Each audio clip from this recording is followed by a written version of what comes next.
আসসালামুয়ালাইকুম everyone, welcome back to my channel Israt cooking and ব্লগে। আজকে আপনাদের সাথে একটি ব্লগ শেয়ার করব। চিন্তা করলাম যে আমরা তো প্রায় দিনে 2-3 বার করে গোসল করি, সো আজকে আমি আমার বিড়ালটাকে গোসল করাবো। ও সারা দিন গরমে যে অস্থিরতা করে সেটা আমি সবসময় লক্ষ্য করি, সো আমি চিন্তা করলাম যে ওকেও আজকে গোসল করিয়ে দিব। আমি ছাদে নিয়ে আসলাম ওকে। তো ফার্স্টে আমি ওর শরীর থেকে একটু আঁচড়ে দিব চুল। অনেক সময় বিড়ালের শরীরে কিছু ছোট ছোট পোকার মতো হয়, সো মাঝে মধ্যে আঁচড়ে দিলে সেক্ষেত্রে পোকাগুলো পড়ে যায় আর যে বাড়তি লোমগুলো থাকে তাও পড়ে যায়। আমি একটি বাতিল চিরুনি নিয়ে নিয়েছি ওর শরীর থেকে লোমগুলোকে ছাড়িয়ে আর পোকাগুলো যেন একটু ঝরে যায়, এজন্য একটু ভালো মতো আঁচড়ে নিচ্ছি।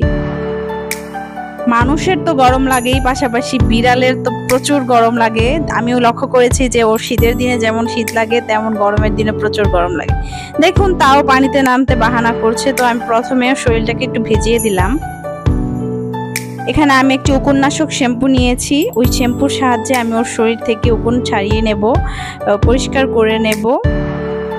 অন্য সব সাধারণ শ্যাম্পুর থেকে যে উকুননাশক শ্যাম্পুটা বাজারে প্যাকেট পাওয়া যায় সেটা দিয়ে বিড়ালকে গোসল করাই আমি। পুরো শরীরে একটু ভালো মতো মাখিয়ে নিলাম।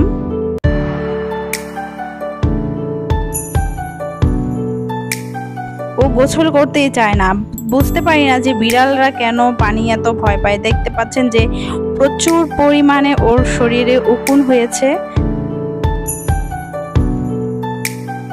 আমি পানিটা ঢেলে দিচ্ছি, যে পরিষ্কার করে ফেলতেছি পুরোপুরি।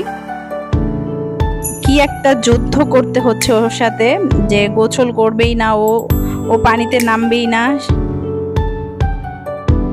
যাই হোক, হাজারো যুদ্ধের পরে ওকে তো আমার গোসল করাতেই হবে।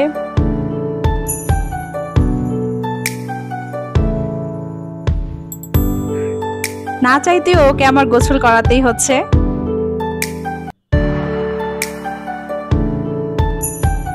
এখন ওই যে পানিটা ময়লা হয়ে গেছিল আমি ওই পানিটাকে ফেলে দিয়েছি আর নতুন করে পানি নিয়ে নিয়েছি যেন ওকে ভালো মতো পরিষ্কার করে ফেলতে পারি।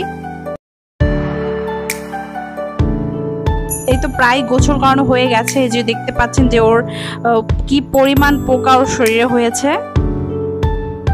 তো এখন একটি ছোট তাওয়ালের সাহায্যে আমি ওকে মুছে দেব আর খাঁচাতে বন্দি করে দিয়েছি আপাতত, কারণ ও যে পরিমাণ দৌড়দৌড়ি করবে সেক্ষেত্রে ছাদে যে পরিমাণ বালু আছে ওর শরীরে লেগে যাবে। তো এই বালু ময়লা দিয়ে আবার মেখে গেলে গোসল করিয়ে আমার কোনো লাভ হবে না, তো সেই জন্য আমি একটি খাঁচাতে ওকে বন্দি করে ফেলেছি। রোদে রেখে দিয়েছি যেন ওর কোনো রকম শীত বা কোনো খারাপ না লাগে, সেজন্য আমি কিছুক্ষণ রোদে রেখে দিব। এই দেখুন আমার বিড়াল শুকিয়ে গেছে, আমি বারান্দায় নিয়ে চলে এসেছি। একদম লাল হয়ে গেছে, পরিষ্কার হয়েছে, এটাই আমার কাছে খুব ভালো লাগছে। দিন শেষে তো ওরও আরাম লাগবে। দেখুন কত সুন্দর লাগতেছে আমার বিড়ালটাকে। আপনারা যারা বিড়াল পালেন তারাও চেষ্টা করবেন যে এই গরমে সপ্তাহে 2-1 বার বিড়ালকে গোসল করিয়ে দেওয়ার জন্য আর উকুননাশক শ্যাম্পুটা ব্যবহার করার জন্য। দেখতে পাচ্ছেন আমার বিড়ালটাকে কত পরিষ্কার দেখা যাচ্ছে, কত সুন্দর দেখা যাচ্ছে। সো আমার ভিডিওটি যদি ভালো লাগে আর আপনাদের কারো উপকারে আসে অবশ্যই আমার চ্যানেলটিকে সাবস্ক্রাইব করবেন এন্ড লাইক কমেন্ট করে আমার পাশে থাকবেন। আল্লাহ হাফেজ।